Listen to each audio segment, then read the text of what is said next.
짝퉁 인디언의 생짜일기. 누가 우리 부모님의 꿈에 관심을 가졌다면 우리 부모님은 이런 사람이 되었을걸. 하지만 우리 보호구역의 인디언들은 우리의 꿈을 이루지 못하게끔 되어 있다. 우리는 그럴 기회를 얻지 못한다. 그러니까 선택의 여지가 없다. 우리는 가난하다. 그게 우리의 전부다. 가난은 모든 것을 다 빨아들인다. 그럴만 하니까 가난하다는 느낌이 들게 한다. 못났으니까 가난하다고 받아들이게 된다. 그러고 나면 인디언이기 때문에 멍청하고 못생겼다고 받아들이게 된다. 인디언이기 때문에 가난을 운명으로 타고났다고 받아들이게 된다. 어찌해 볼 도리가 없는 악순환이다. 가난은 강임함을 주지 않는다. 가난은 강임함을 주지 않는다. 또는 인내에 대한 교훈을 가르쳐 주지 않는다. 단지 가난은 그저 어떻게 하면 가난해지는지만 가르쳐 준다. 가난하고 작고 나약한 나는 오스카를 들어 올렸다. 오스카는 내 얼굴을 핥았다. 왜냐하면 오스카는 나를 좋아하고 믿으니까. 나는 오스카를 풀밭으로 데리고 가서 우리 집 푸른 사과나무 아래에 내려놓았다. 사랑해 오스카. 나는 속삭였다. 분명 무슨 일이 일어나도 이해한다는 듯 오스카는 나를 바라보았다. 오스카는 아빠가 무엇을 할지 알고 있었다. 하지만 두려워하지 않았다. 오스카는 편안해했다. 하지만 나는 그렇게 못했다. 나는 가능한 한 재빨리 그곳에서 도망쳐 나왔다. 나는 소리의 속도보다 더 빠르게 달리고 싶었다. 하지만 아무리 고통스러운 사람이라 할지라도 그렇게 빨리 달릴 수는 없었다. 그래서 아버지가 내 제일 친한 친구를 쏘았을 때 난 그 총소리를 고스란히 들을 수밖에 없었다. 총알 하나는 고작 2센트 나간다. 누구나 그걸 살 정도의 여유는 있었다. 로디의 멋진 목수. 오스카가 죽은 후 나는 극심한 우울증에 빠져 어디 구멍에라도 기어들어가 영원히 사라질까 궁리하고 있었다.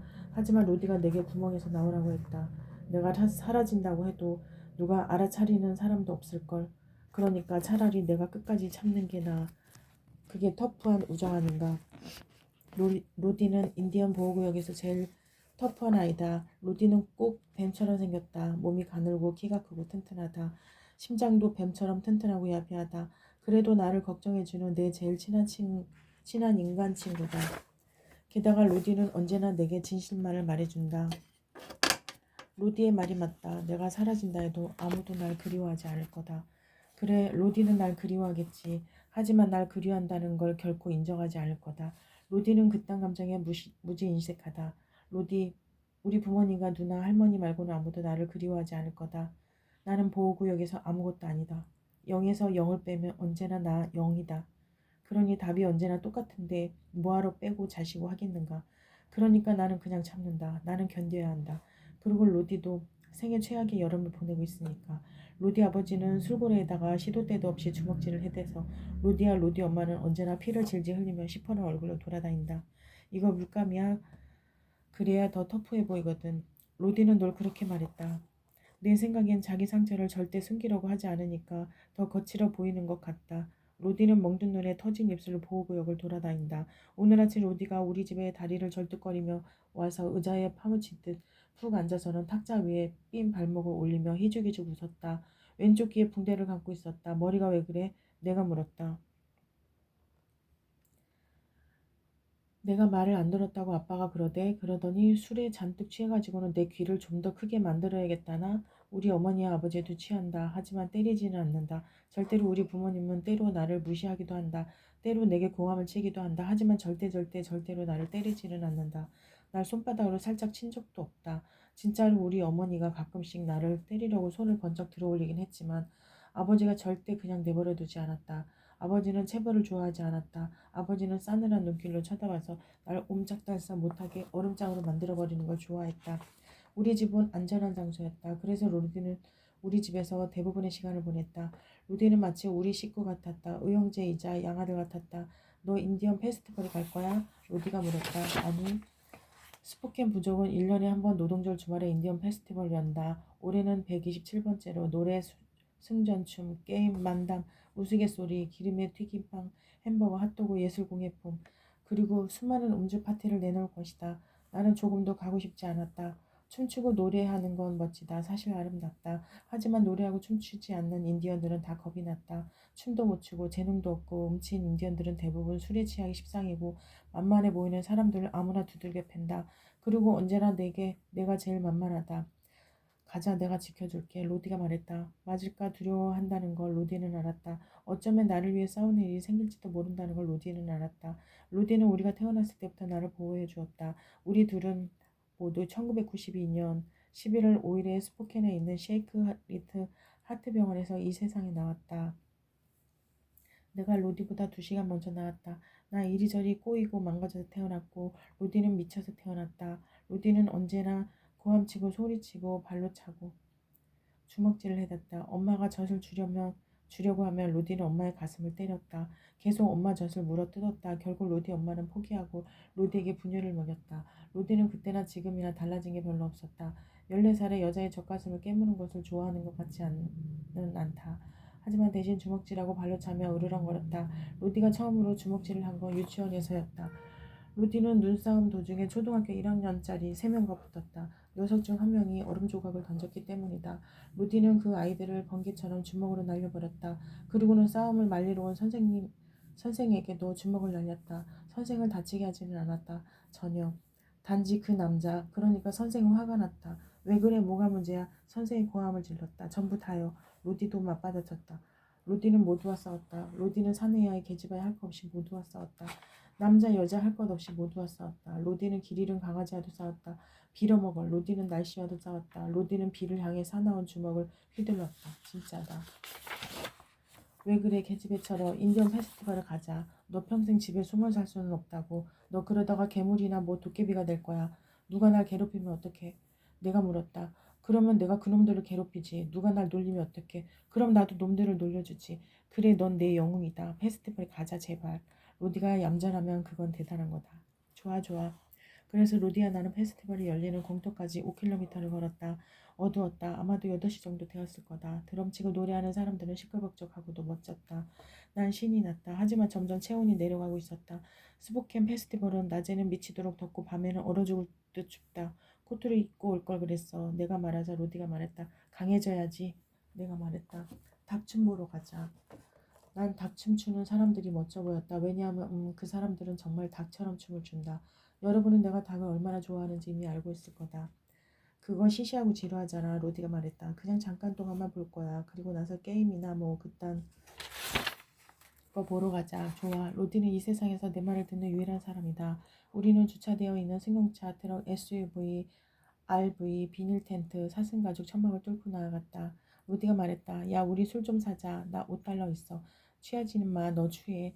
나 원래 취해. 로디는 웃었다. 그러다 로디는 텐트 막대에 걸려 비틀거리다가 미니밴에 꼬꾸라지고 말았다. 얼굴이 창문에 부딪혀 일그러지고 백미러에 어깨를 부딪혔다. 되게 웃겼다. 그래서 나 웃었다. 그게 실수였다. 로디는 화를 냈다. 나를 땅바닥으로 밀쳐더니 발로 찼다. 나한테 팔을 휘둘렀다. 그러나 순간 멈칫했다. 내가 자기를 비웃었다고 해서 날 아프게 하고 싶어 하지 않는다는 걸 난 알았다. 난 로디의 친구, 가장 친한 친구, 유일한 친구이다. 로디는 나를 다치게 할 수 없었다. 그래서 빈 맥주병에 가득 찬 쓰레기 봉투를 집어들어 옆에 있던 미니밴을 후려쳤다. 유리가 사방으로 튀었다. 그리고 나서 로디는 누군가 커다란 바비큐 구멍을 팠을 때 집던 삽을 움켜쥐고는 그 벤에 달려들었다. 쨍그랑 꽝 쿵. 로디는 문에 구멍을 내고 창문을 산산조각 내고 거울을 날려버렸다. 난 로디가 무서웠다. 기물파손으로 감옥에 가게 될까 무서웠다.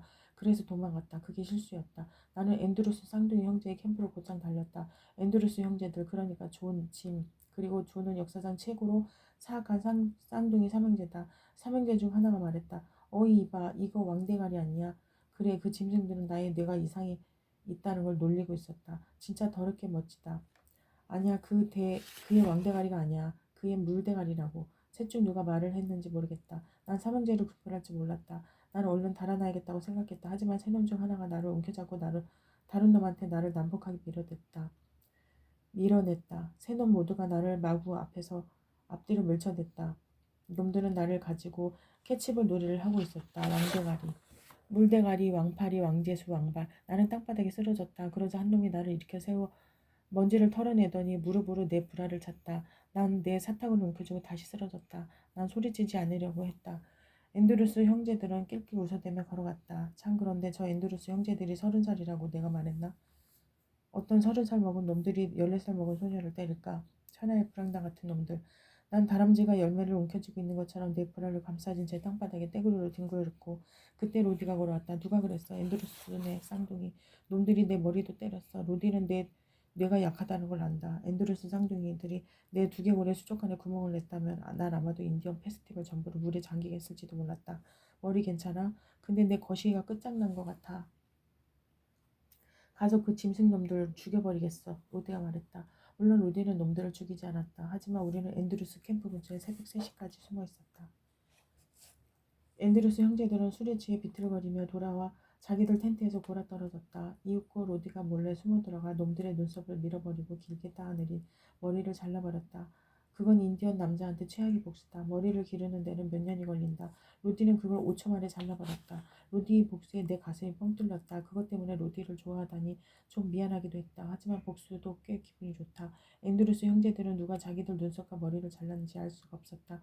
로디는 바닷가에서 온 마카 인디언 무리가 한 짓이라고 소문을 퍼뜨리기 시작했다. 고래 사냥꾼은 믿을 수 없다니까 무슨 짓이든 다 하거든. 로디가 말했다. 하지만 로디가 복수, 그러니까 그 빌어먹을 미니밴 주먹질 사람들을 발로 차는 데에만 소질이 있다고 생각할지도 모르니 로디에 대해 괜찮은 점을 말해주겠다. 로디는 만화책을 좋아한다. 하지만 데어데빌 또는 엑스맨 같은 멋진 슈퍼히어로를 좋아하는 게 아니다. 아니, 로디는 리치 아치 꼬마 유령 캐스퍼 같은 멍청한 만화를 좋아한다. 애들 만화 말이다.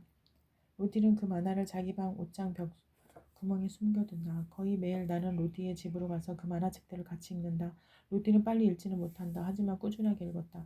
로디는 그냥 실없는 농담에도 웃고 또 웃는다. 같은 만화를 몇 번 봐도 그 실없는 농담이 나올 때마다 웃고 또 웃는다. 나는 로디의 웃음소리를 좋아한다. 물론 자주 듣지는 못하지만 언제나 하하하고 히히 소리가 한꺼번에 밀려온다. 나는 로디가 웃는 게 좋다. 로디는 내 만화를 좋아한다. 로디도 나처럼 엄청나게 얼빠져 멍상하다. 만화책 속에서 사는 걸 좋아한다. 내 생각엔 로디의 진짜 생활보다 만화 속의 가짜 생활이 훨씬 낫다. 그래서 로디를 즐겁게 해주고 또 다른 세상 안에서 살게 하려고 나는 만화를 그린다. 나는 로디의 꿈을 그린다. 로디는 나하고 막 자기 꿈에 대해 이야기한다. 나도 로디하고만 내 꿈에 대해 이야기한다. 내가 두려워하는 것들을 로디에게 말할 수 있다. 어쩌면 로디는 내 인생의 가장 중요한 사람일지도 모른다. 어쩌면 우리 가족들보다도 더 가장 친한 친구가 가족보다 더 중요할 수 있을까? 난 그렇다고 생각한다. 내 말은 그러니까 다른 누구보다도 로디와 함께 더 많은 시간을 보낸다는 뜻이다. 계산 좀 해보자. 로디와 나는 지난 14년 동안 하루 평균 8시간 이상을 함께 보냈다. 그건 360을 곱하기 8시간 곱하기 14년이다. 그러니까 그건 로디와 내가 서로의 친구가 4880시간을 함께 했다는 것이다. 누구도 그렇게나 가까운 사람은 진짜 어디에도 없다. 진짜다. 로디와 나는 떼일 수 없는 사이다. 수학 선생한테 책을 날리다. 난 14살이고 그날은 고등학교에서의 첫날이었다. 난 그래서 기분이 좋았다. 그리고 첫 번째 수학 시간에 유난히도 신이 나 있었다. 좋아. 이등변 삼각형 때문에 내 호르몬이 왕성하게 분비된 것을 인정해야겠다. 대부분의 녀석들은 나이가 몇 살이 되었든지 간에 여자들이 곡선미라든가 가슴이라면 사족을 못 쓴다. 하지만 난 아니다. 그렇다고 날 오해하지 마라. 물론 나도 그리고 여자들의 곡선미를 좋아한다. 그리고 난 정말 여자들과 그들의 잘록한 허리와 둥근 엉덩이를 정말 좋아한다. 나는 벌거벗은 영화 배우들의 사진이 천장은 들어있는 잡지를 보며 목욕탕에서 몇 시간을 보낸다. 벌거벗은 여자, 오른손, 행복, 기쁨. 그래 맞다. 난 마스터베이션을 한다. 난 그걸 자랑스럽게 여긴다. 난 그걸 잘 한다. 난 양손을 쓴다. 만약 프로 마스터베이션 리그가 있다면 난 수백만 달러를 벌 거다. 어떻게 이렇게 상상할지는 모르겠다. 어쩌면 이렇게 생각할지도 모르겠다. 넌 공공연하게 내 마스터베이션에 대해서 말해서는 안 돼. 글쎄 하지만 난 그 이야기를 할 거다. 왜냐하면 모두가 그걸 하니까. 그리고 모두가 그걸 좋아하니까. 만약에 하느님이 우리가 마스터베이션 하길 원하지 않으셨다면 그러면 하느님은 우리한테 엄지손가락을 주지 않았을걸. 그러니 나는 내 엄지손가락에 대해 하느님께 엄청 감사한다. 하지만 사실 내 엄지손가락과 내가 상상 속 여자의 곡선미를 가지고 얼마나 많은 시간을 보냈을지라도 나는 집안의 딱딱한 직각의 구석탱이를 훨씬 더 사랑한다. 어렸을 때 나는 내 침대 아래로 기어들어가 구석에서 몸을 웅크리고 잠들곤 했다. 직각의 두 면에 기대는 것이 포근하고 편안했다. 8살, 9살, 10살이 돼도 나는 내 방 문을 닫고 내 방 벽장에서 잠을 잤다. 그러다가 우리 누나 메리가 나를 보고는 엄마 자고로 돌아가는 길을 찾으려고 발버둥 치는 것 같다고 말했을 때 그때부터 난 그 짓을 딱 그만두었다. 그것은 벽장의 순결을 빼앗아가 버렸다. 날 오해하지 마시길 말기를. 난 우리 엄마의 자궁에 거부감이 전혀 없다. 어쨌거나 결국 난 거기서 만들어졌으니까. 그러니까 난 자궁 옹호론자라고 말해야 할 것이다. 하지만 자궁으로 돌아가는 것에 대해선 조금도 관심이 없다. 말하자면 그렇다는 것이다. 우리 누나는 모든 걸 망치는데 선수다. 고등학교를 마치고 우리 누나는 그냥 꼼짝도 않고 동태가 되어버렸다. 대학에 가지 않았냐고, 취직을 하지 않았냐고, 아무것도 하지 않았냐고, 슬프기도 그런 것 같다. 하지만 누나는 예쁘고 튼튼하고 웃긴다. 누나는 지하실에서 혼자 하루에 23시간을 보내는 예쁘고 튼튼하고 웃기는 사람이다. 누나는 매우 열광적이고 제멋대로여서 우리 누나를 메리 러너웨이라고 부른다. 난 누나를 전혀 닮지 않았다. 난 침착하다. 나는 산다는 게 신이 난다. 메리 러너웨이. 난 학교 생활도 신이 난다. 로디야, 나는 고등학교에서 농구팀에 들어갈 생각이었다. 작년 로디야, 나는 8학년 팀에서 최고 선수였다. 난 고등학교에서 썩 잘할 것 같지는 않았다. 로디는 아마도 처음부터 신입생 대표가 될 거다. 하지만 난 나보다 더 덩치 크고 실력이 월등한 아이들한테 엄청 깨지게 분명하다. 8학년 선수들을 상대로 점수를 내는 것과 고등학교 괴물들을 상대로 점수를 내는 건 전적으로 다른 문제이다. 로디가 우리 주 전체에서 명예와 명성을 누린 동안 난 아마도 후보 선수로 벤치나 지키고 앉아있으기 뻔하다. 로디가 나를 내팽개치고 선배들과 어울리면 어쩌나 조금 걱정스럽다. 로디도 나를 괴롭힐까 조금 걱정스럽다. 다른 모든 사람들이 나를 미워하는 만큼 로디도 나를 미워할까 겁이 난다. 하지만 겁이 나는 것보다 난 더 행복하다. 내가 학교 생활에 신이 나 있다는 걸 아이들이 비운다는 걸 난 안다. 하지만 난 신경 쓰지 않는다. 난 웰피니도 고등학교에 1학년 교실에 앉아 있었다. 그때 피 선생님이 수학 교과서가 가득 들어있는 상자를 들고 어슬렁거리며 들어왔다. 솔직히 피 선생님은 좀 희한하게 생긴 사람이다. 피 선생님이 희한하게 생긴 건 둘째치고 진짜 웃긴 건 피 선생이 학교에 오는 걸 까먹는다는 것이다. 다시 말해주자. 피 선생은 이따금 학교에 오는 걸 까먹는다. 그래서 우린 가끔 텔레비전 앞에서 꾸벅꾸벅 졸고 있는 피 선생님을 깨우러 학교 뒤 사택으로 아이를 보내야 한다. 그렇다 피 선생은 때로 잠옷 차림으로 가르친다. 피 선생은 희한하게 늙어빠진 눈팡이다. 하지만 대부분의 아이들이 피 선생을 이해했다. 왜냐면 피 선생은 우리에게 그리 많은 것을 요구하지 않으니까. 그러니까 내 말은 잠옷에 슬리퍼 차림으로 나타나서 어떻게 학생들이 열심히 공부하기를 바라겠느냐는 말이다. 그래 희한하다는 걸 안다. 우리 부족들의 교사는 실제로 학교 뒤 낡은 트레일러 방에 한 알짜리 캐캐묵어 오두막에 살면서 우리를 가르쳤다. 그건 자유주의적인 백이 채식주의자와 공상적 사회 개량주의자들과 보수주의적인 백이 선교사 구원자들을 위한 일종의 교도소 작업 농장 같은 걸 할 수 있었다. 우리 교사들 중 몇 명은 우리에게 새 모이를 먹게 해서 우리를 땅에 보다 가깝게 느끼게 한다. 그래서 우리는 땅에 보다 친근감을 느끼게 된다. 그리고 다른 교사들은 새가 필경 악마의 앞잡이라 되는 양 새를 증오한다. 마치 지킬박사 하이드한테 배우는 것 같다. 하지만 피 선생은 민주당원도 아니고 공화당원도 아니고 기독교 신자도 아니고 악마 추종자도 아니다. 그냥 졸린 사람일 뿐이다. 하지만 어떤 녀석들은 피 선생이 분명 마피아에게 불리한 증언을 한 시칠리아 출신의 회계사라고 했다. 그리고 국가 기밀인 증인 보호 프로그램에 의해 이곳에 숨어 있는 것이라고 절대적으로 믿고 있었다. 그건 말도 안 되는 소리라고 생각한다. 하긴 만약 정부가 누구를 숨기고 싶다면 아마도 우리 인디언 보호구역만큼 완벽하게 고립된 곳은 이 세상에 없을 거다. 우리 인디언 보호구역은 중요한 곳에서 북쪽으로 약 100만 마일, 행복한 곳에서 서쪽으로 20억 마일 떨어진 곳에 위치해 있다. 제기랄 사람들은 소프라노를 너무 많이 본 듯하다. 나는 그냥 피해 선생을 젊었을 때부터 외로움에 이골이 난 사람이라고 생각한다. 그리고 무슨 이유 때문인지 모르겠지만 외로운 백인이 더 외로운 인디언들 주위를 서성이는 걸 좋아하게 되었을 뿐이라고. 좋아 얘들아 이제 나랑 왔자. 피 선생은 수학책을 나누어 주면서 말했다. 자 새로운 마음으로 1페이지를 펴보면 어떨까. 나는 내 책을 옮겨잡고 책을 폈다. 난 냄새를 맡고 싶었다. 젠장 난 입을 맞추고 싶었다. 그래 난 키스하고 싶었다. 맞다. 난 책에 키스하는 거 엄청 좋아한다. 아마도 성 도착증 같은 것일지도 모른다. 아니면 낭만적이고 매우 지적이든지. 하지만 내 입술이 내 몸뚱이는 책 표지 안에 이렇게 적혀있는 것을 보고는 움찔한다. 이 책은 아그네스 아담스께. 그래 이제 여러분은 아마도 스스로에게 묻고 있을 것이다. 아그네스 아담스가 누구야? 내가 말해주지. 아그네스 아담스는 우리 엄마다. 우리 엄마. 아담스는 우리 엄마의 결혼 전 이름이다. 그러니까 그건 우리 엄마가 아담스로 태어났고 이 책에 자기 이름을 쓸 때 여전히 아담스 의가였다는 뜻이다. 우리 엄마는 30살에 나를 낳았대. 그래 그러니까 그건 나보다 적어도 30년 더 늙은 수학책을 내가 가지고 공부하라는 것을 뜻한다. 난 믿을 수가 없었다. 세상에 이 무슨 끔찍한 일인가. 우리 학교 우리 부정은 너무 가난하고 비참해서 우리 부모님이 공부했던 그 빌어먹을 똑같은 책으로 공부를 해야 한다. 그건 정말 이제 세상에서 가장 슬픈 일이다. 그 낡고 낡은 낡아 빠진 수학책은 핵폭탄 같은 힘으로 내 심장을 내리쳤다. 내 희망과 꿈은 버섯구름 속에서 둥둥 떠다녔다. 세상이 나한테 전쟁을 선포했는데 내가 무엇을 한단 말인가. 희망, 희망. 피 선생의 얼굴에 책을 던졌기 때문에 난 당연히 학교에서 정학을 먹었다. 물론 분명 사고였지만 말이다. 그래 정확히 사고는 아니었다. 어쨌든 난 그 골동품 같은 책을 집어던졌을 때 뭔가를 때려 부수고 싶었다. 하지만 사람을 치고 싶지는 않았다. 그리고 마피아 단원 수학 선생의 코를 깨려고 한 것은 분명 아니었다. 내가 뭘 겨냥해서 맞춘 건 처음이잖아. 누나는 그렇게 말했다. 우린 정말 실망스럽구나. 엄마는 그렇게 말했다. 우린 너한테 너무 실망했어. 아버지는 그렇게 말했다. 할머니는 흔들 의자에 앉아 울고 또 울었다. 나는 창피했다. 정말 전에 한 번도 이런 공경에 처한 적이 없었다. 정학을 먹은 지 일주일 나는 집 앞 현관에 앉아서 두리번거리며 이런저런 것들을 생각하고 있었다. 그때 그 늙은 피 선생이 우리 집 앞길로 걸어 올라왔다. 얼굴에 커다란 붕대를 싸매고 있었다. 선생님 얼굴 죄송해요. 내가 말했다.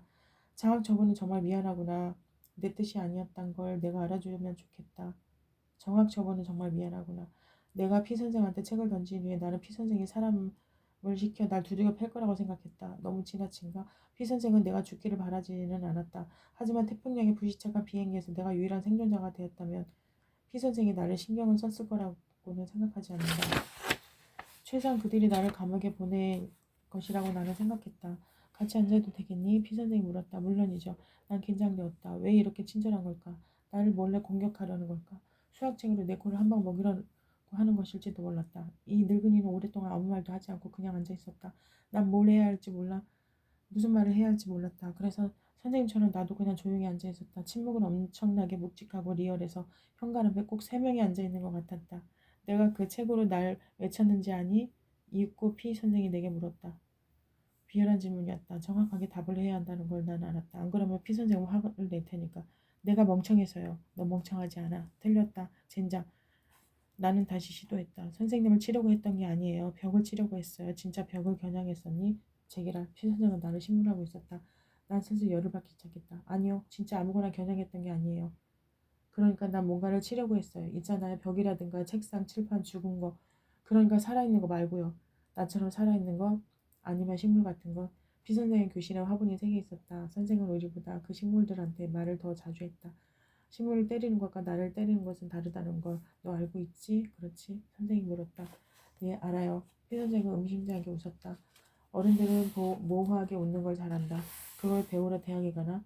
나는 점점 더 열이 올랐다. 도대체 원하는 게 뭐야? 저기요, 선생님 죄송한데요. 정확히 여기 왜 오신 거죠?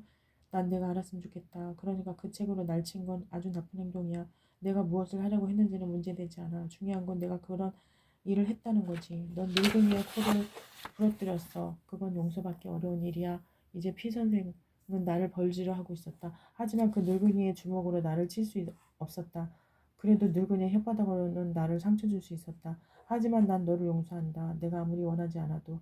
난 너를 용서해. 그것만이 취약한 회초리에서 나를 떼어놓는 유일한 방법이니까. 내가 여기서 가르치는 일을 처음 시작했을 때 그게 우리가 남북한 아이들한테 한 일이었어. 알겠니? 우리는 아이들을 때렸어. 그렇게 하려고 배웠으니까. 아이들을 구하기 위해 인디언들을 죽이게 되어 있었어. 선생님이 인디언을 죽였다고요? 아니, 말이 그렇다는 거야. 실제로 인디언을 죽이진 않았어.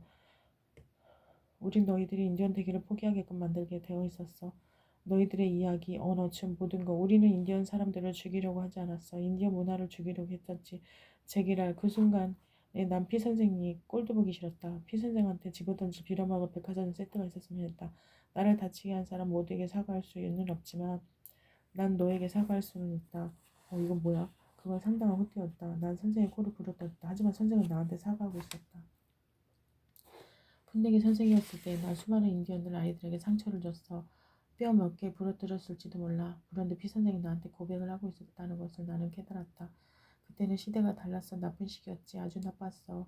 그건 잘못된 거야. 하지만 난 젊었고 어리석었고 생각이 많았단다. 바로 너처럼. 피 선생은 웃었다. 나를 보고 있었다. 앞니 사이에 양상추 한 조각 끼어 있었다. 내가 내 누나도 가르쳤다는 거 알지? 알아요. 내 누나는 내가 가르쳐준 학생 중에 가장 똑똑했어. 너보다 훨씬 영리했다. 우리 누나가 영리하다는 건 안다. 하지만 선생들이 우리 누나에 대해 이야기하는 걸 들은 적이 없었다. 게다가 나보다 우리 누나가 더 똑똑하다고 말하는 걸 들은 적이 없었다. 기분이 좋기도 하면서 질투가 났다. 우리 누나 지하실에 뻐드렁는 쥐가 나보다 더 똑똑하다고? 저 우리 엄마 아빠도 꽤 똑똑하세요. 집안 유전인 것 같은데요. 내 누나는 작가가 되고 싶어 했어. 정말로? 정말요? 난 깜짝 놀랐다. 금시초문이었다. 나한테는 그런 걸 말한 적이 없었다. 엄마나 아빠에게도 다른 누구에게도 그런 말을 못 들었는데 부끄러워해서 사람들이 자기를 놀린다고 늘 생각했으니까 책 쓰는 걸요? 누나가 이 근처에서 영웅이라고도 생각했겠네요. 어쩌면 영화나 뭔가 다른 것도 만들 수 있었을 거예요. 그건 멋졌을 텐데 책을 쓴다는 걸 내 누나가 창피하게 생각한 건 아니야. 자기가 쓰고 싶어하는 책을 창피스럽게 여겼지. 누나가 무슨 책을 쓰고 싶어 했는데요. 넌 웃을 거다. 아니 안 웃어요. 아니 그럴걸. 이런 우리 둘 다 7살 배기가 되어 있었다. 말해주세요. 내가 모르는 누나의 모습을 선생님이 말하고 있다는 게 낯설었다. 내가 모르는 누나에 대해 뭘까 궁금해졌다. 로맨스 소설을 쓰고 싶어 했어. 물론 난 그 생각에 킥킥 웃음을 터뜨렸다. 봐라, 넌 안 웃기로 했잖아. 안 웃었어요. 웃어놓고는 아니 안 웃었어요. 웃었다니까. 조금 웃겼어요. 계속 킥킥대면서 그리고 나서 난 진짜 웃었다. 하하 크게 웃었다. 로맨스 소설 그딴 거 웃기지도 않아요. 안 그래요? 많은 사람들 주로 여자들이 좋아하지. 수백만 권을 산단다. 로맨스 소설을 써서 수백만 달러를 버는 작가들도 많아. 어떤 종류의 로맨스요? 내가 물었다. 내 누나가 말은 안 했다만 인디언 로맨스 소설 읽는 걸 좋아했지. 뭔 줄 알겠니? 물론 나는 알았다. 그런 로맨스 소설의 주요 특징은 성실한 백인 교사나 목사님의 아내와 혼혈 인디언 전사 사이에 언제나 러브씬이 있다는 거다. 표지는 아주 낯뜨겁다. 저기요 누나가 그런 걸 읽어본 적이 없는 것 같은데요. 숨어서 읽었어. 아 그건 우리 누나가 나의 커다란 차이다. 나는 벌거벗은 여자들의 사진이 가득한 잡지를 숨겨둔다. 우리 누나는 벌거벗은 여자 그리고 남자들에 관한 이야기를 들려주는 친절한 로맨스 소설을 숨겨둔다. 나는 그림을 원하고 누나는 글을 원한다. 누나가 뭘 쓰는 걸 본 적이 없는데요. 내 누나는 단편소설 쓰는 걸 아주 좋아했단다. 짧은 로맨스 이야기. 아무한테도 보여주지 않았지. 하지만 늘 자기 공책에 끼적이곤 했단다. 와우. 내가 할 수 있는 말이라고는 고작 그거밖에 없었다. 내 말은 우리 누나가 지하에 거주하는 인조인간이 되었다. 는 뜻이다. 거기에 로맨스가 별로 없었다. 아니 어쩌면 있었을지도 모른다. 어쩌면 우리 누나가 하루 종일 로맨스를 읽을지도 모른다. 어쩌면 그런 로맨스에 사로잡혔을지도 모른다. 피 선생이 말했다. 난 정말 내 누나가 작가가 될 거란 생각했어. 자기 책에 계속 글을 썼으니까. 누군가에게 보여줄 용기를 키우고 있었지. 그러다 그만뒀어. 왜요? 모르지. 정말 모르세요? 전혀 정말 몰라. 누나가 작가가 되겠다는 꿈을 매달렸었다며 왜 그걸 포기한 걸까? 뭔가 나쁜 일이 누나에게 일어났던 게 틀림없겠지. 내 말은 누나는 그 빌어먹을 지하실에 있었다는 거다. 행복한 사람들은 지하에 살지도 그곳에 숨지도 않는다. 물론 우리 누나는 그런 점에서 우리 아버지와 크게 다르지 않다. 우리 아버지는 술집으로 달려가지 않을 때는 대부분 침실에서 혼자 텔레비전을 보면서 시간을 보낸다. 주로 야구 경기를 본다. 내가 들어가서 같이 게임을 보아도 전혀 개의치 않는다. 하지만 우린 결코 말을 많이 하지 않는다. 우리는 그냥 조용하게 앉아서 야구 경기를 본다. 자기가 좋아하는 팀이라든가 선수를 응원하지도 않는다.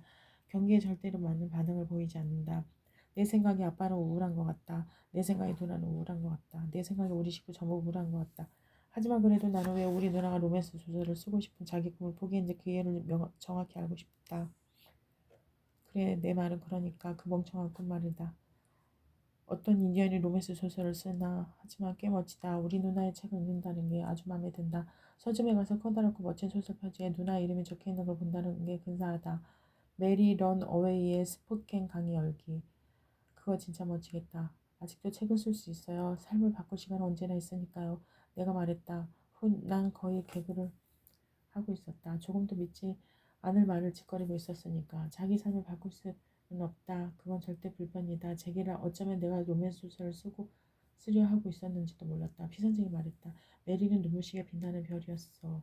해가 가면서 희미해지더니 마침내 더 이상 보이지가 않았지. 와우, 피 선생은 아예 시를 쓰고 있었다. 그리고 너도 눈부시게 빛나는 별이야. 넌 우리 학교에서 가장 영리한 학생이야. 내가 포기하는 걸 바라지 않는단다. 내가 사라지는 게 싫어. 넌 훨씬 더 가치가 있어. 내가 영리하다고 생각하지 않았다. 너도 인정하면 좋겠다. 피 선생이 말했다. 뭘요? 내가 훨씬 더 그럴 가치가 있다는 걸 내가 인정했으면 해. 난 그걸 인정할 수가 없었다. 그건 사실이 아니었다. 나도 그러고 싶었다. 하지만 난 그럴 가치가 없었다. 난 선생한테 책을 집어던지려 하였다. 넌 착한 아이야. 넌 세상을 가질 가치가 있어. 와우, 난 울고 싶었다. 그렇게나 멋지게 믿을 수 없을 만큼 그렇게나 멋지게 말해준 선생은 아무도 없었다. 고맙습니다. 천하에 이제 인정해. 천만에 이제 인정해. 못해요. 그때 나 울음을 터뜨렸다. 눈물이 내 뺨을 흘러내렸다. 그 순간 마음이 퍽 약해졌다. 죄송해요. 죄송할 게 뭐가 있니? 차라리 날 친 걸 죄송해 하는 게 낫겠다. 하지만 눈물 흘리는 걸 나쁘게 생각할 필요는 없어. 울기 싫어요. 아이들은 내가 울면 날 때려요. 어떤 때는 아이들이 날 울려요. 그래서 울면 울었다고 때려요. 안다. 우리가 그렇게 만들었지. 우리가 애들이 널 괴롭히게 내버려뒀어. 로디가 날 보호해줘요. 로디가 제일 친한 친구란 건 안다. 하지만 로디는 피 선생은 더듬거렸다. 무슨 말을 어떻게 할지 모르는 것 같았다. 로디 아빠가 로디를 때리는 거 알지? 네. 로디는 눈에 멍이 들어 학교에 올 때마다 마구잡이란 아이들 2명을 골라 눈을 시퍼렇게 만들었다. 로디는 점점 더 심해지고 있어. 로디가 성질이 좀 사나운 건 알아요. 성적이라든지 뭐 그런 게 좋지도 않고. 하지만 어렸을 때부터 나한테 잘해줬어요. 아기였을 때부터 왜 잘해줬는지 모르겠지만 안다 알아. 하지만 들어봐라. 너한테 할 얘기가 있다. 다른 사람한테 절대 얘기하지 않는다고 내게 약속해야 해. 그럴게요. 약속해야 한다. 내 누구한테도 절대 얘기 안 할게요. 아무한테도 너희 부모님한테 절대 안 돼. 누구한테도 안 할게요. 좋아 그러면. 피 선생은 내게 바짝 다가 말했다. 자기 이야기를 남들도 듣는 걸 바라지 않았으니까. 넌 여기 인디언 보육원로 떠나야 돼. 나중에 우리 아빠랑 슈퍼캔으로 갈 거야. 아니 내 말은 넌 보호구역을 영원히 떠나야 한다는 거야. 무슨 뜻이에요? 내게 책을 던진 건 옳았어. 내가 인디언들에게 했던 걸 생각하면 난 얼굴에 맞아도 싸지. 이 보호구역에 있는 백인들은 전부 얼굴을 맞아야 해. 하지만 이건 말해줄게. 인디언들도 모두 얼굴을 맞아야 해. 난 깜짝 놀랐다. 피선생 흥분해 있었다. 너희 아이들이 배우는 것이라고 포기하는 것이지. 내 친구 로디는 포기했어. 그래서 그 애가 사람들을 폭력을 휘두르는 걸 좋아하는 거야. 로디는 자기가 아픈 만큼 다른 사람들도 아프길 원해. 로디는 나를 아프게 하지 않아요. 내가 그 애의 삶에 유일하게 선한 것이기에 너를 아프게 하지 않는 거야. 로디는 그걸 포기하고 싶어 하지 않아. 그게 유일하게 로디가 포기하지 않는 거지. 피 선생은 내 어깨를 잡고 내게 가까이 다가왔다. 난 피 선생의 숨결을 느낄 수 있었다. 양파, 마늘, 햄버거, 수치, 그리고 고통. 그런 아이들은 모두 포기했어. 그런 아이들은 모두 포기했어. 내 친구들 모두 불량배들 전부. 게다가 그 애들 엄마 아버지도 포기했지. 그 아이들 할머니 할아버지도 포기했어. 고조 증조 할머니 할아버지도. 그리고 나 여기 있는 다른 선생님들도 다 우리 모두 패배했어.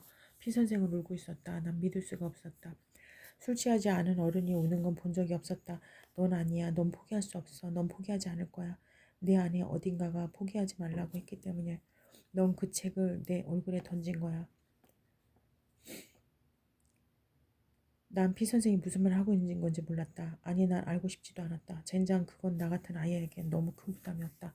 나는 우리 부족에 대한 부담을 갖고 있었다. 난 되도록 한 걸음 물러나고 싶었다. 피 선생이 말했다. 내가 여기 보호구역에 머문다면 그들은 널 죽일 거야. 난 널 죽일 거야. 우리는 모두 널 죽일 거야. 넌 영원히 우리와 싸울 수 없어. 난 누구와도 싸우고 싶지 않아요. 넌 태어났을 때부터 싸워왔어. 네 수술과도 싸웠고 발작과도 싸웠고 술에 취하고 마약에 빠진 어른들과 싸웠어. 넌 내 희망을 지켰어. 그리고 이제 내 희망을 가지고 있는 다른 사람들에게 가야 해. 이제 난 이해하기 시작했다. 피 선생은 수학 선생이었다. 난 나의 희망을 다른 누군가의 희망에 더하기를 해야만 했다. 나는 희망의 희망으로 곱해야 했다. 희망이 어디 있는데요? 누가 희망을 갖고 있나요?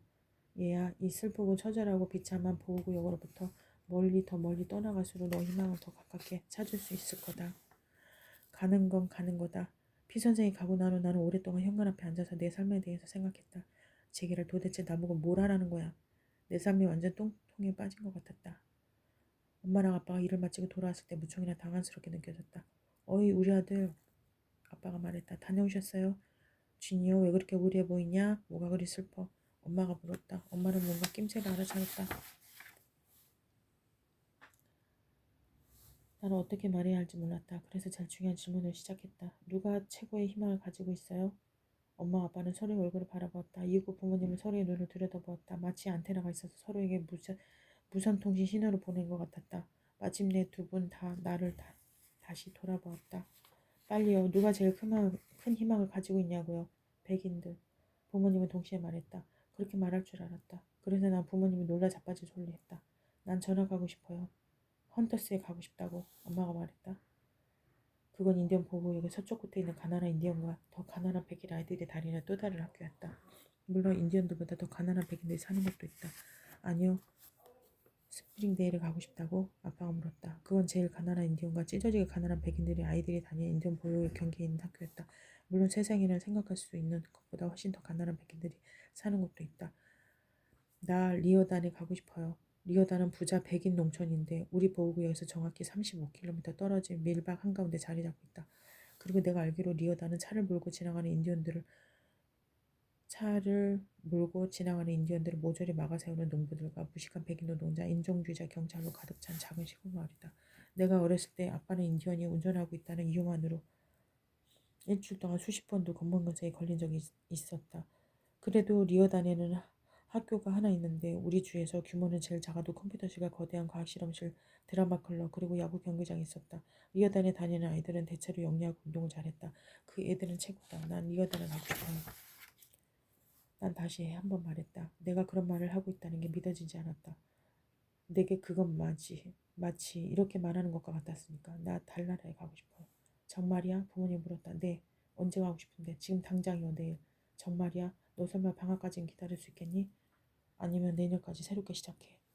아니요, 지금까지는 못 가요, 당장. 지금 당장 가야 해요. 좋아. 부모님 말했다. 그래, 부모님과는 그렇게 쉬웠다. 부모님은 심령술사라든가 뭐 그런 것처럼 마치 내가 리어덴을 갈 수 있냐고 묻기를 기다려왔던 것처럼 말했다.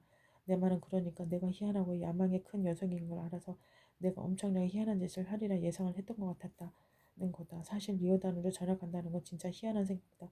하지만 우리 부모님은 그렇게나 순순히 내 계획에 동의해준 건 조금도 희한하지 않았다. 부모님은 누나랑 내가 보다 나은 삶을 살기를 바랬다. 우리 누나는 포기하기 위해 멀리 달아나고 있었지만 난 무언가를 찾고 싶었기 때문에 멀리 달아나고 있었다. 그리고 우리 부모님은 나를 너무나 사랑해서 나를 돕고 싶어 한다. 사실 아빠는 술고래고 엄마는 전에 술고래였다.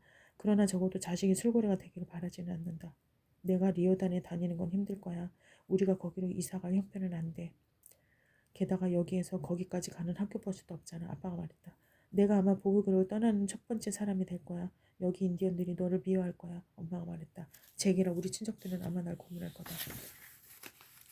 루디가 침울하다. 리어단으로 전학하기로 결심한 다음날, 그러니까 우리 부모님이 그렇게 해주기로 허락해준 다음날, 나는 우리 부족 학교로 걸어가다가 운동장에서 로디를 보았다. 로디는 항상 앉아있던 곳에 있었다. 물론 혼자였다. 모두가 로디를 두려워했으니까. 너 정학 먹은 걸로 알고 있는데 멍청아. 어쨌든 반갑다. 로디는 항상 그렇게 말했다. 그건 로디의 스타일이었다. 여시나 먹어 짜샤. 내가 말했다. 나는 로디가 나의 제일 친한 친구라고 미치도록 좋아한다고 말하고 싶었다. 하지만 사내의 녀석들끼리는 절대 그런 말을 하지 않는다. 그리고 아무도 로디에게 그런 말을 하지 않았다. 비밀 하나 말해줄까? 계집애 널찍거리는 아내. 그런 건 아니야. 좋아, 그럼 말해봐. 나 리어단으로 전학 갈 거야. 로디의 눈이 가늘어졌다. 누구한테 주먹을 날리기 바로 직전 로디는 언제나 눈을 그렇게 떴다. 나는 떨기 시작했다. 로디가 말했다. 웃기지도 않네. 웃기려는 게 아니야. 난 리어단으로 전학 갈 거야. 너도 나랑 같이 가면 좋겠어. 언제 그 상상의 여행을 할 건데? 상상이 아니야. 진짜야. 나 지금 전학 갈 거야. 내일부터 리어단에서 시작해. 그만 짓거리는 게 좋을걸. 열받게 하시네. 로디를 열받게 하고 싶지는 않았다. 로디가 열받으면 열이 내리는데 며칠 걸렸다. 하지만 로디는 내 가장 친구였고 나는 로디가 진실을 알았으면 했다. 널 열받게 하려는 게 아니야. 사실을 말하고 있는 거야. 이봐, 나 보호구역을 떠난다고. 난 내가 나랑 같이 가면 좋겠다. 가자. 이거 모험이 될 거야. 난 자동차로도 그 동네에 지나쳐 가지도 않아. 도대체 내가 왜 그 학교로 가고 싶을 거라고 생각하는데.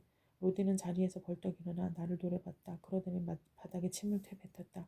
지난해 8학년 때 우리는 미식축구를 하러 리어단에 갔었다. 로디는 우리 주전 쿼터백이자 공격수이자 미들 라인베커였고 나는 형편없는 후보 선수였다. 우리는 리어단에 한테 45대 0으로 깨졌다. 물론 지는 게 분명 재미난 일은 아니다. 아무도 패부자가 되고 싶어 하지 않으니까. 우린 전부 열을 받아서 다음 경기에서 놈들을 밟아버리기로 했다. 하지만 그로부터 2주 후 리오단이 우리 보호구역에 와서 경기를 했는데 우린 56대 10으로 깨졌다. 농구 시즌 때는 리오단이 72대 45, 86대 50으로 우리를 눌렀는데 그것이 그 시즌에서 우리가 유일하게 진 두 번의 경기였다. 로디는 첫 번째 경기에서 24점을, 두 번째 경기에서 40점을 득점했다. 난 각각의 경기에서 9점씩을 냈는데 첫 번째 경기에서는 10개의 3점 슛을 던져 3개를, 두 번째 경기에서는 15점에 3개, 3점 슛을 던져 3개밖에 성공하지 못했다. 2경기 모두 시즌 중 내 최악의 기록이었다. 야구 경기 때 로디는 리어단과의 첫 번째 경기에서 홈런 3개를, 두 번째 경기에서는 홈런 2개를 쳤지만 우린 각각 17대 3, 12대 2로 졌다. 나는 2경기 다 뛰었지만 7번이나 삼진 아웃을 당했고 데드볼 1개를 얻는데 그쳤다. 슬픈 건 그게 내가 진루한 유일한 경우였다는 거다. 야구 시즌이 끝난 후 나는 리어단 중학교를 상대로 웰피니또 중학교 팀을 이끌었다. 우리는 전부 합해 50대 1로 졌다. 그래 우리는 한 가지 질문에는 정확히 답했다. 난 백인과 인디언 아이들을 통틀어 찰스 디킨스가 두 도시 이야기를 썼다는 걸 아는 유일한 아이였다. 그러나 말해야겠다. 그때 우리 인디언들은 가장 나쁜 때였고 리어단 아이들은 가장 물이 올라 있었다. 그 애들은 최고였다. 그 애들은 모든 걸 알았다. 그리고 그 애들은 잘생겼다. 그 애들은 잘생겼고 똑똑했다. 그 애들은 잘생겼고 똑똑하고 뛰어났다. 그 애들은 희망으로 가득 차 있었다. 희망의 흰색인지 나는 모른다. 하지만 내게 있어 희망은 좀 수수께끼 같은 피조물 같이 피조물을 닮았다는 건 안다. 그래, 상상 속의 동물을 닮았다. 젠장, 난 그런 리어단 아이들이 무서웠다. 어쩌면 난 희망도 무서웠는지 몰랐다. 하지만 로디는 그 모든 걸 지독하기 싫어했다. 로디, 나 내일 리어단에 갈 거야. 태어나 처음으로 로디가 심각한 걸 보았다. 하지만 로디는 내가 심각해지는 걸 원하지는 않았다. 절대 못 갈 걸. 넌 너무 겁이 많아. 갈 거야. 못해. 넌 겁쟁이니까. 난 갈 거야. 너 계집애 같아. 나 내일 리어단으로 갈 거야. 진짜야. 로디, 나 지금 엄청 진지하다고. 로디는 헛기침을 하더니 나를 외면했다. 난 로디 어깨에 손을 얹었다. 왜 로디 어깨에 손을 얹었을까 모르겠다. 난 멍청했다. 로디는 휙 돌아서더니 나를 세게 물쳤다.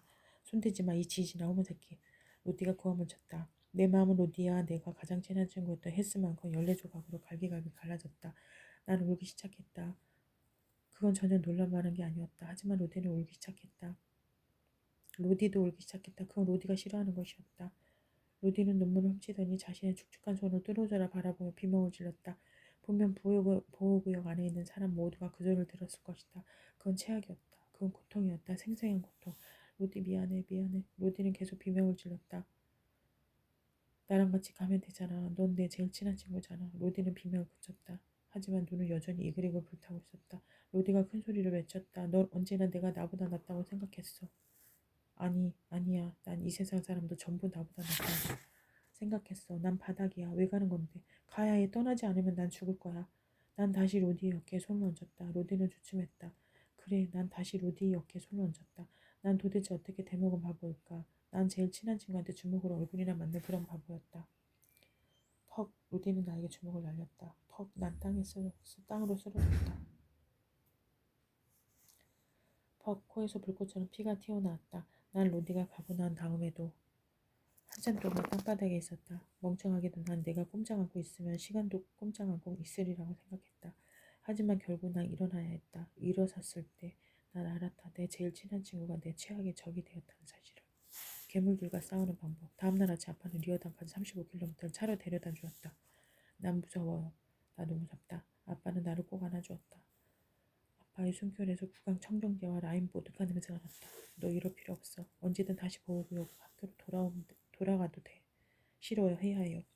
다시 보호구역에 있는 학교로 돌아간다면 뭔 일이 일어났을지 상상할 수 있을까?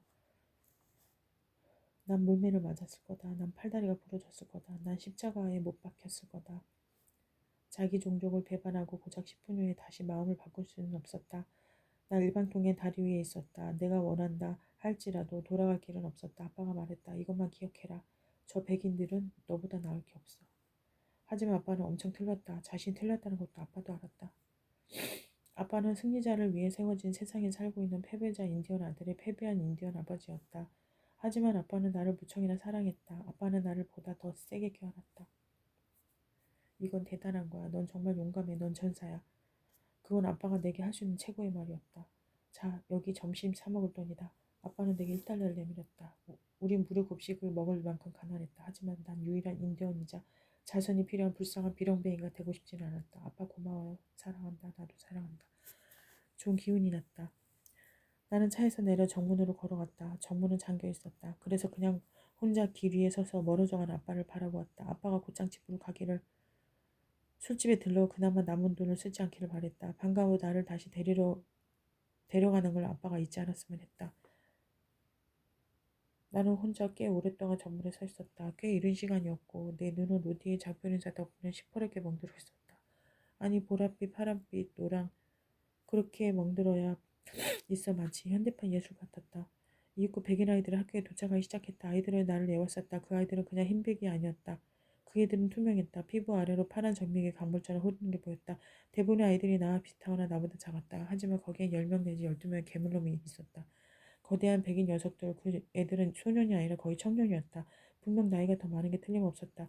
녀석 중 몇 명은 하루에 두세 번씩 면도를 해야 할 것 같았다. 그 애들이 로디의 이별 선물에 시커멓게 먹는 눈과 팅팅 부어오른 내 코를 뚫어져라 바라보았다. 백인 아이들은 무슨 신기한 물건이라도 바라보는 것 같았다.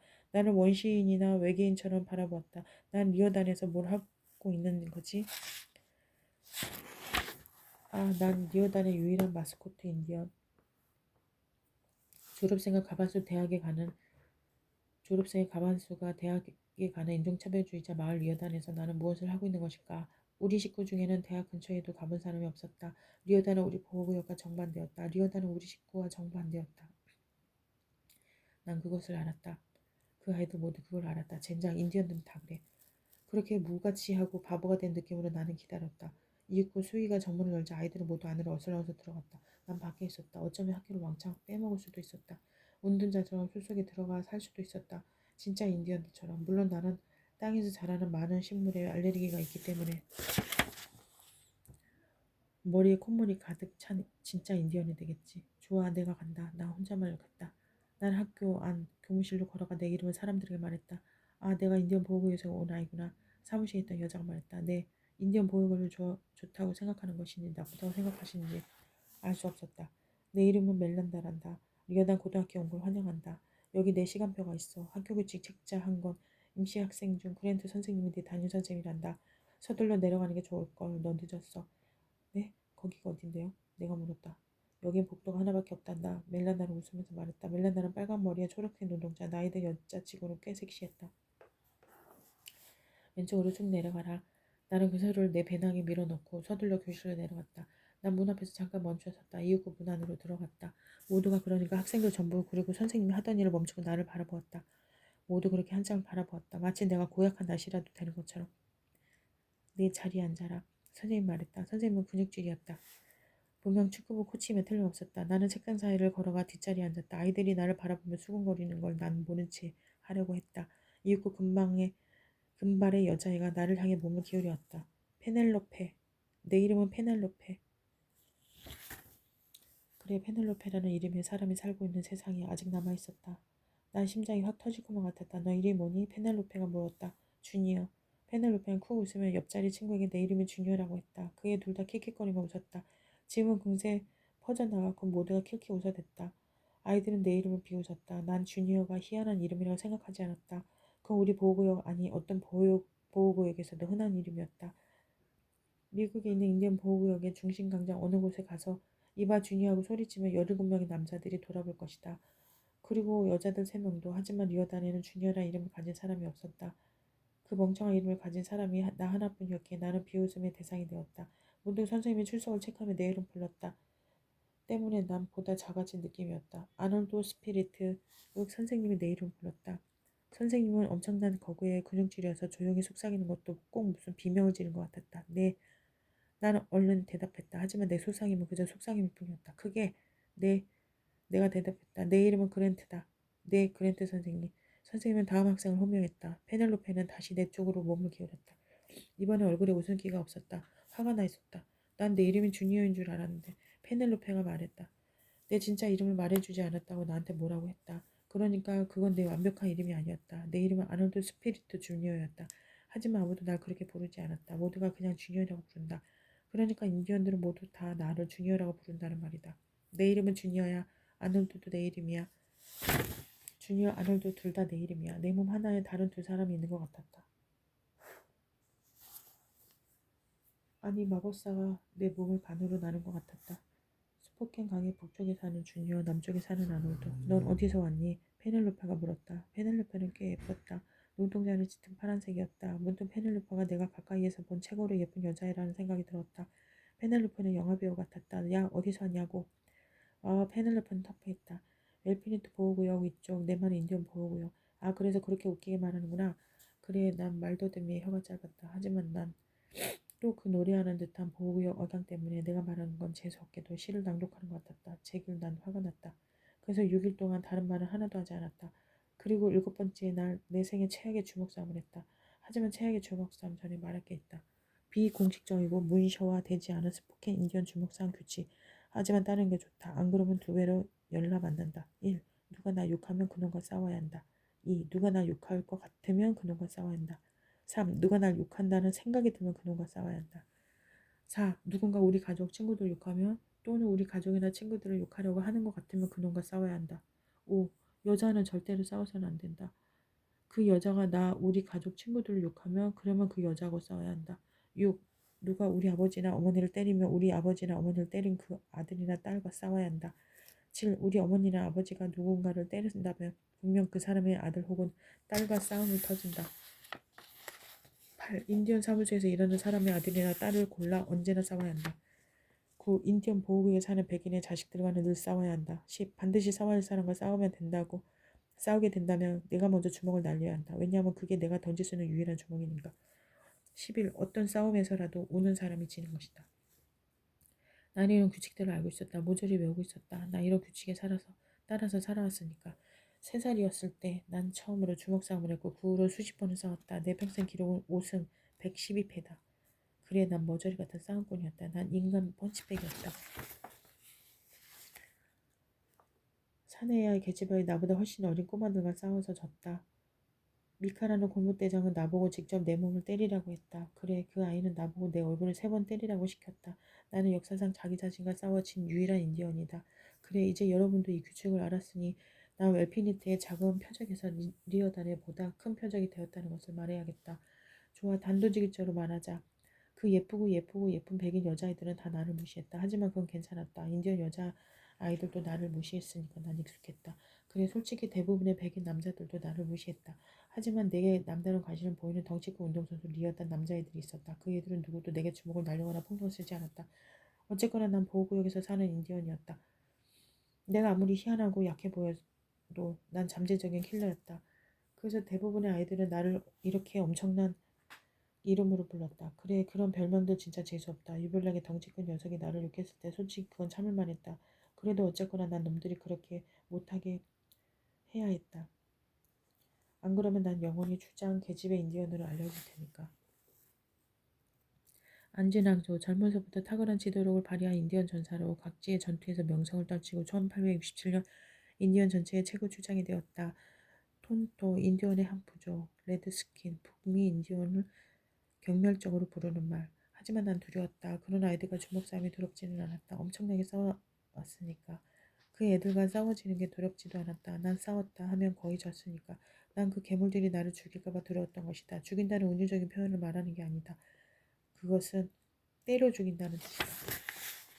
그래서 나약하고 불쌍하고 겁먹은 나는 뭘 어떻게 해야 할까 생각하며 그렇게 부르게 내버려 두었다.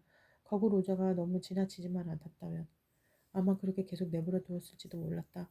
점심시간이었다. 나는 야외 조각상 옆에 앉아 있었다. 그건 인디언다운 것이었다.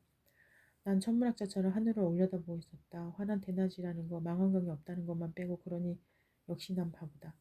거구 로저가 그의 패거리들이 내게 여벌한 듯이 걸어왔다. 이봐 추장, 로저가 말했다. 2미터는 좋게 넘는 키에 몸무게도 100kg이 훌쩍 넘을 것 같았다. 로저는 꽥꽥 울어대는 돼지들을 몰고 다니는 농장 아이였다. 그 돼지들은 꼭 도살장에 끌려가는 것처럼 보였다. 난 로저를 응시하며 되도록 거칠게 보이라고 팔을 흔들어 몸집을 크게 부풀리며 공격하는 곰을 쫓아낼 수 있다고 언젠가 읽은 기억이 났다. 하지만 난 그저 팔에 발작이 일어난 겁먹은 바보처럼 보였을 거다. 야 추장, 농담이나 해줄까? 로저가 말했다. 해봐. 인디언들은 말이야 흑인들이 버펄로와 섹스했다는 증거라는 말 들어봤냐? 로저가 내 얼굴을 발로 찬 것만 같았다. 이제껏 들어본 최악의 인종차별적 발언이었다. 로저와 그 패거리들은 미친 듯이 웃어댔다. 난 녀석들이 싫었다. 내가 뭔가 크게 한 방 먹여야 했다. 저렇게 그냥 놈들을 보낼 수는 없었다. 나는 내 자신을 방어하는 게 아니었다. 나는 인디언 흑인 그리고 버펄로를 방해하는 것이었다. 그래서 로저의 얼굴에 주먹을 날렸다. 로저가 땅바닥에 쓰러졌다. 로저의 얼굴에 웃음기가 싹 사라졌다. 코에서는 빨간 불꽃처럼 코피가 흘렀다. 더 이상 웃지 않았다. 나는 가라데 자세를 취했다. 자기네도 대장에 피를 흘렸으니 로저 패거리들 분명 나를 공격하려 생각했으니까. 놈들은 그냥 나를 바라보았다. 좀 놀란 것 같았다. 나를 쳤어? 로저가 말했다. 피 때문에 목소리가 탁했다. 날 쳤어? 모욕을 당한 목소리였다. 자신의 그 작고 가엾은 감정이 상처를 입은 것 같았다. 난 믿을 수가 없었다. 짐승 같은 놈. 로저가 말했다. 난 갑자기 용기가 충천했다. 그래 그 학교에서 멍청한 풋내게 주먹 싸움일지도 몰랐다. 아니 어쩌면 내 생에 가장 중요한 싸움일지도 몰랐다. 어쩌면 난 더 이상 인간 표적이 아니라고 세상에 말하고 있었는지도 몰랐다. 학교 끝나고 여기로 나와. 내가 말했다. 왜? 로저가 물었다. 세상에나 로저는 진짜 멍청이었다. 싸움을 끝내야 할 것 아니야. 미쳤군. 로저가 말했다. 로저는 자리에서 일어나 걸어갔다. 로저 패거리들은 나를 마치 연쇄살인마라도 되냐 바라보았다. 이윽고 자기네 대장을 따라갔다. 난 몹시도 혼란스러웠다. 난 싸움의 규칙을 따랐다. 해야 하는 방식 그대로 나는 정확히 따랐다. 하지만 이 백인 아이들은 그 규칙을 무시했다. 사실 그 애들은 아마도 사람들이 주먹 싸움에 말려들지 않는 곳에 완전한 다른 신비한 규칙을 따르는 모양이었다. 잠깐, 난 로저를 불렀다. 뭐야? 로저가 말했다. 규칙이 뭐야? 무슨 규칙? 무슨 말을 해야 할지 몰랐다. 그래서 거기에 그냥 얼굴이 시뻘겋게 다른 채 서 있었다. 마치 멈춘 표지판처럼. 로저랑 패거리들은 멀리 가버렸다. 누군가 나를 로케 우주선 안으로 밀어넣어 낯선 행성으로 날려버릴 것 같았다. 난 이상한 외계인이었고 집으로 돌아갈 길은 어디에도 없었다. 할머니의 충고. 그날 밤 난 어리둥절한 채 집으로 돌아갔다. 게다가 겁을 먹은 채. 내가 만약 인디언의 얼굴에 주먹을 날렸다면 그 애는 복수의 계획을 짜느라 며칠을 보냈을 거다. 백인 녀석들도 터지고 나면 분명 복수할 거다. 로저는 아마 농장 트랙터, 콤바인, 곡물 트럭 아니면 날뛰는 돼지를 데리고 나를 쫓아올 거다. 로디가 아직도 내 친구였으면 했다. 그러면 로디를 로저에게 보낼 수 있었을 텐데. 그런 킹콩과 고질라의 싸움이 될 텐데. 내 자신의 가치와 안전을 로디의 주먹이 얼마나 기대고 있었는지 나는 새삼 깨달았다. 하지만 루디는 나를 미워했다. 로저도 나를 미워했다. 날 깔아뭉갤 수 있는 녀석들한테 미움받는 건 이골이 났다. 그게 진짜 갖고 있는 싶은 재능은 아니었지만 말이다. 엄마 아빠는 집에 없었다. 그래서 난 조언을 구하려 할머니 댁으로 갔다. 할머니 오늘 덩치 큰 놈 얼굴을 갈겨줬어요. 근데 그냥 가버리더라고요. 그 애가 날 죽이러 올까봐 겁나요. 왜 때렸는데 할머니가 물었다. 난 못살게 굴었거든요. 못 본 척 했어야지. 그 애가 날 레드스킨이라고 불렀어요. 인디언 계집애라고도 했거든요. 그럼 불화를 날려줬어야지. 할머니가 덩치 큰 녀석의 불화를 차는 신용을 해서 우리 둘은 한참 동안 웃었다. 녀석도 널 때렸니? 할머니가 물었다. 아니요 전혀. 내가 그걸 때렸는데도. 네, 덩치가 큰 녀석인데 어마어마해요. 로디도 날려버릴걸요. 와우 이상하죠. 그렇죠. 무슨 뜻일까요? 할머니 잠시 생각을 거물했다. 내 생각에 말이다. 그 애가 널 인정한다는 뜻인 것 같다. 인정이요? 말도 안 돼요. 말 대봐라. 남자들은 어린아이나 모두 들개 같아. 그 거구 녀석은 학교에 우두머리고 넌 신출내기잖아. 그러니 내가 어느 정도 깜냥이 되는지 알아보려고 한 거야. 하지만 난 조금 더 사납지가 않잖아요. 내가 말했다. 그래 넌 우두머리 놈을 정면으로 박았어. 이제 놈들이 너를 인정할 거다. 할머니 사랑해요. 하지만 말도 안 돼요. 절박한 나의 운명을 생각하느라 그날 밤 잠잘 수가 없었다. 로저가 다음날 아침 학교에서 기다리고 있을 텐데 로저가 내 머리랑 상체를 200번쯤 주먹으로 날릴 거다. 곧 난 병원에서 빨대로 숲으로 빨고 있었기 뻔했다. 그렇게 달아나고 싶을 만큼 겁을 먹은 채 나는 학교로 갔다. 여느 때처럼 나의 하루가 시작되었다. 아직도 캄캄할 때 나는 침대에서 나와 뭐 먹을 게 있나 부엌에 어슬렁거렸다. 찾아낸 것이라고는 오렌지 가루 주스 하나뿐이었다. 나는 그걸 물에 타 몽땅 마셔버렸다. 이윽고 침실로 가서 엄마랑 아빠한테 나를 학교까지 데려다 줄 수 있냐고 물어봤다. 기름이 없어. 아빠는 그렇게 말하고는 다시 잠속으로 빠져들어갔다. 대단해 걸어가겠군. 그래서 나는 신발을 신고 코트를 껴입고 도로로 접어들었다. 운이 좋았다. 아빠랑 제일 친한 친구 유진 아저씨가 마침 스포켄으로 가는 길이었다. 유진 아저씨는 좋은 사람이었다. 나한테 삼촌 같았다. 하지만 아저씨는 늘 술에 취해 있었다. 술 냄새가 진동할 정도로 취하는 건 아니고 그냥 취해야 할 만큼 취해 있었다. 아저씨는 술에 거나게 취해 끌길 오시면서 사람을 껴안으며 노래하고 춤추고 싶어 했다. 제일 슬픈 사람이 기분 좋은 주정꾼이 된다는 게 웃긴다. 어이 주니어 타라. 아저씨가 말했다. 그렇게 나는 아저씨 오토바이 뒤에 올랐다 출발했다. 오토바이는 제멋대로 움직였다. 나는 눈을 질끈 감고 꼼짝 않고 있었다. 눈 깜짝한 사이에 아저씨는 학교에 데려다 주었다. 우리는 정문 앞에 오토바이를 냈다. 우리 반 아이들이 여럿이 우리를 바라보았다. 그러니까 아저씨의 엉덩이까지 따내린 머리하고 둘 다 헬멧을 쓰지 않은 머리통을 말이다. 우리가 위험해 보이는 것 같았다. 야, 여긴 백인들이 많구나. 아저씨가 말했다. 네. 저 애들이랑 잘 지내냐? 안 그런 것 같아요. 내가 여기에 다닌다니 꽤 멋진걸? 그렇게 생각하세요? 그래, 임마, 난 못할 걸 난 겁쟁이거든. 아, 자랑스럽다. 태워주셔서 고맙습니다. 천만에. 아저씨는 씩 웃더니 멀리 붕 하고 사라졌다. 난 아이들의 시선을 무시하려 애쓰는 학교를 향해 걸어갔다. 순간 로저가 정문을 향해 가는 것이 보였다. 젠장 난 싸워야 할 판이었다. 젠장 내 삶 전체가 싸움이다. 헤이! 로저가 말했다. 헤이! 나도 맞받아쳤다. 오토바이 탄 사람 누구냐? 우리 아빠 친구. 오토바이 멋지다. 빈티지네. 그래 아저씨 거야. 그 아저씨는 자주 타냐? 그래. 난 거짓말을 했다. 끝내주는데? 그래 끝내준다. 그래 그럼 또 보자. 그러고 나더니 멀리 걸어갔다. 와우 녀석은 내 엉덩이를 차지 않았다. 녀석은 그냥 쿨했다. 날 어느 정도 인정해주었다. 유진 아저씨가 오토바이를 인정해주었다. 할머니 말이 맞는가 보았다. 어쩌면 나 우두머니한테 도전했고 이제 그 보상을 받는 것일지도 몰랐다. 난 우리 할머니가 좋다. 할머니는 지상에서 제일 똑똑한 사람이다. 마치 진짜 사람이 된 것처럼 난 학교로 들어가 그 아름다운 페넬로페를 보았다. 안녕 페넬로페. 내가 이제 들깨 때에 받아들여진 걸 페넬로페가 알기를 바라면서 말했다. 페넬로페는 나를 아는 체도 하지 않았다. 못 들은 것 같았다. 안녕 페넬로페. 난 다시 말을 건넸다. 페넬로페는 나를 보더니 콧방귀를 뀌었다. 콧방귀를 뀌었다. 나한테 몹시도 고약한 냄새가 나는 것처럼. 나 알아? 페넬로페가 말했다. 학교 전체에는 고작 100여 명의 학생이 있었다. 맞나? 그러니 물론 페넬로페는 나를 알았다. 나쁜 년. 난 중이요. 그러니까 안 흔들라고. 아 그래 맞다. 자기 이름도 모르는 그 아이 페넬로페 친구들이 킥킥거리고 웃었다. 난 몹시 창피했다.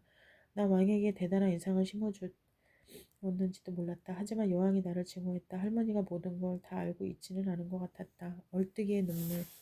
12살 땐 난 도훈이란 인디언 여자애와 사랑에 빠졌었다. 도훈은 키가 크고 까만자잡했는데 우리 구역 페스티벌에서 인디언 전통춤을 최고로 잘 추는 아이였다. 도훈이 수달 모피로 감싸 딱 내린 머리는 전설적이었다. 물론 도훈은 나를 전혀 신경 쓰지 않았다. 되게 나를 놀리기만 했다. 도훈은 내가 결코 이해하지 못하는 몇 가지 이유로 나를 중이어하고 펑키라고 불렀다. 하지만 그게 더욱더 도훈을 사랑하게 만들었다. 도훈은 너무 멀리 있었다. 고작 12살이었지만 난 내가 도달할 수도 쟁취할 수도 없는 나한테 전혀 흥미를 느끼지 못하는 사람이나 사랑하는 그런 얼빠진 녀석이 될 거라는 걸 알고 있었다. 어느 날 밤 새벽 2시쯤이었다. 그때 로디는 우리 집에 같이 있었다. 난 로디에게 모두 고백했다. 있잖아, 나 도훈을 진짜 좋아한다. 로디는 내 방 마룻바닥에서 잠을 자는 채 하고 있었다. 로디 자냐? 응. 내 말 들었어? 아니, 나 도훈 엄청 좋아한다고. 로디는 조용했다. 뭐라고 말 안 할 거야? 뭐에 대해서? 내가 말한 거 말이야. 내가 말한 거 아무것도 못 들었는데 로디는 나를 놀리고 있었다. 야, 로디, 나 중요한 걸 얘기하려고 하잖아. 멍청한 자식. 뭐가 그렇게 멍청한데? 도훈은 너한테 쥐뿔도 관심 없어. 그 말에 나 울음을 터뜨렸다. 제게라 난 언제나 쉽게 울음을 터뜨렸다. 난 슬퍼도 기뻐도 운다. 화가 나도 운다. 나 울기 때문에 운다. 그건 나약한 것이다. 전사하는 정반대다. 그만 울어. 로디가 말했다. 어쩔 수 없이 지금껏 좋아했던 애보다 훨씬 더 도훈이 좋단 말이야. 그래, 난 꽤 드라마틱한 12살이었다. 로디가 말했다. 제발 울지 좀 마오. 알았어, 미안해. 난 베개로 얼굴을 훔쳐낸 다음 방을 가로질러 멀찌감치 베개를 던져버렸다. 세상에나 이 종생이 녀석. 로디가 말했다. 내가 도움 때문에 울었다는 거 아무한테도 말하지 마. 내가 언제 내 비밀을 딴 사람한테 말하든? 아니, 좋아. 그런 멍청한 여자 하나 때문에 울었다는 거 입 다물고 있을게. 로디는 아무에게도 말하지 않았다. 로디는 비밀을 잘 지켰다.